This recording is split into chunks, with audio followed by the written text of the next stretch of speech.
Hello বন্ধুরা, আমি doctor Ratan Kumar Pal. অন্যদিনের মতো আজকে আপনাদের সামনে হাজির হয়েছি, অনেকদিন পর আসছি। তা বন্ধুরা, আমি চেষ্টা করব যে রেগুলার ভিডিও ছাড়ার জন্য। অবশ্যই সঙ্গে থাকবেন। তা এই গ্রীষ্মকালে প্রচণ্ড গরমে আপনারা সুস্থ থাকবেন কীভাবে, সেই জন্য 5টা টিপসের কথা বলবো। অবশ্যই আপনারা মেনে চলুন, দেখবেন যে আপনাদের নিজের শরীরটাকে অবশ্যই সুস্থ এবং স্বাভাবিক রাখতে পারবেন। তা অবশ্যই সেই 5টা টিপসের কথা বলবো। টিপসগুলো আপনারা অবশ্যই মনোযোগ দিয়ে শুনবেন। যদি ভিডিও ভালো লেগে থাকে অবশ্যই লাইক দেবেন এবং নিজের বন্ধুবান্ধব এবং আত্মীয়ের মধ্যে অবশ্যই শেয়ার করতে ভুলবেন না কিন্তু। তা বন্ধুরা, গ্রীষ্ম সময় আমাদের নানা রকম সমস্যা আমাদের শরীরের মধ্যে দেখা যায়।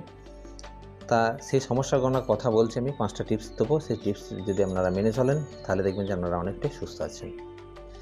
প্রথম 1 নম্বর টিপস, ঘন ঘন আপনারা জল পান করুন, ঠিক আছে, কিন্তু ঠান্ডা, অনেকে হয়তো ঠান্ডা বা ফ্রিজ থেকে বার করে বরফ জল কিন্তু অনেক সময় খেতে পছন্দ করে গ্রীষ্মকালে। এর ফলে কিন্তু আমাদের থ্রোট ইনফেকশন বা গলার মধ্যে ঘা হওয়ার চান্সটা বেশি থাকে, সর্দি গরমি হওয়ার চান্সটা বেশি থাকে।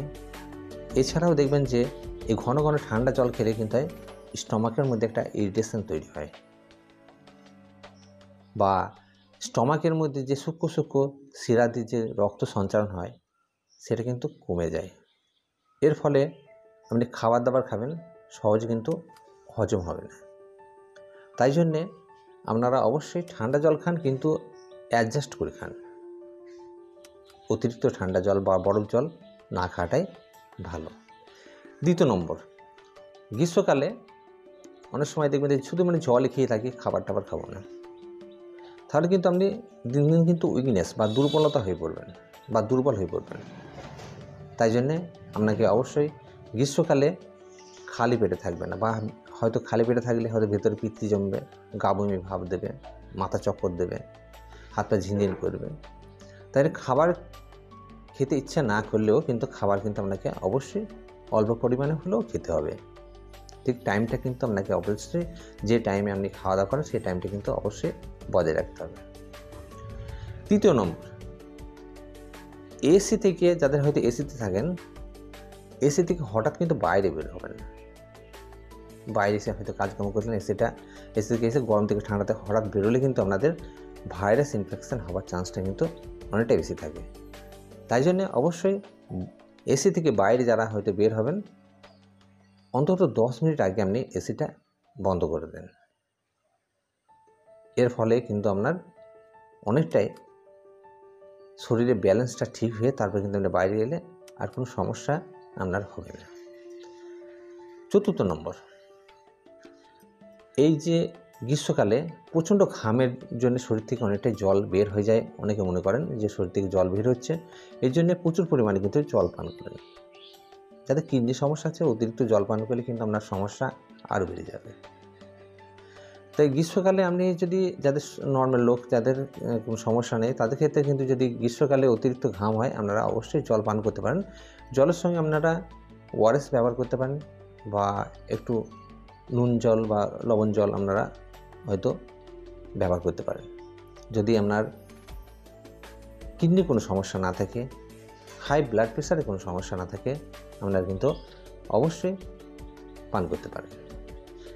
শেষ বা 5 নম্বর টিপসের কথা বলছি। সেই টিপসটা হচ্ছে, যারা দিনরাত হয়তো রোদে গরমে কাজকর্ম করেন, সে শীত হোক বা বর্ষা হোক বা গ্রীষ্ম হোক, বা যাদের হয়তো বাইরে বাজারে হয়তো দোকানে যেতে হয়, সে ছেলে হোক বা মেয়ে হোক, তাদের ক্ষেত্রে আপনাদেরকে অবশ্যই সূর্যের তাপ থেকে, বা গ্রীষ্মের সময় বাইরে আপনাকে অবশ্যই বেরোতে হবে।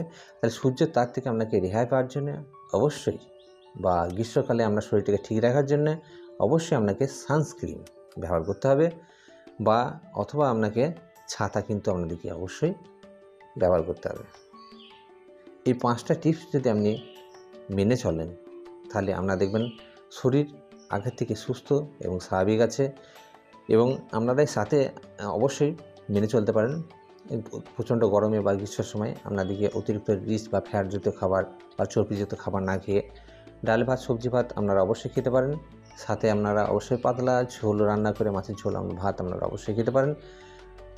এছাড়াও আপনারা যা খাবার খাচ্ছেন ফল টল বা একটু পাতলা করে দুধ এগুলো যা খাচ্ছেন সেখানে অবশ্যই খেতে পারেন। এক্সারসাইজ ব্যায়াম আপনাদেরকে অবশ্যই রাখতে হবে, কেন এক্সারসাইজ ব্যায়াম না রাখলে কিন্তু আপনার শরীরের ফিটনেসটা থাকবে না। যে অতিরিক্ত গ্রীষ্ম বলে আপনি রান করছিলেন বা ব্যায়াম করছিলেন ছেড়ে দিয়েছেন ঘাম হচ্ছে বলে, সেটা কিন্তু করবেন না। বেশি যদি না পারেন, যেটা করছিলেন সেটা যদি না পারেন অল্প করবেন। শরীরের ব্যালেন্সটা ঠিক রাখতে হবে। শরীরের যে এক্সারসাইজ ব্যায়াম করলে আমরা যে হজম শক্তি বা খিদে ভোগ বা হয়তো অনেকের হয়তো কোষ্ঠকাঠিন্যের সমস্যা থাকে, সেটা ঠিক রাখতে কিন্তু আপনাদেরকে ব্যায়াম এক্সারসাইজ অবশ্যই রাখতে হবে। আপনারা অবশ্যই নির্দিষ্ট টাইমে কিন্তু অবশ্যই শোবেন এবং নির্দিষ্ট টাইমে উঠবেন, খাওয়া দাওয়া ঠিকঠাক রাখবেন। আপনারা অবশ্যই সুস্থ থাকবেন এবং নিজেকে সুস্থ রাখার জন্যে টিপসগুলো মেনে চলুন, দেখেন অনেক ভালো থাকবেন। তা বন্ধুরা, আজকের মতো এখানে শেষ করছি। সকলে ভালো থাকুন, সুস্থ থাকুন। পরবর্তী নতুন একটা ভিডিও নিয়ে আপনাদের সামনে হাজির হচ্ছি। আজকের মতো এখানে শেষ করছি।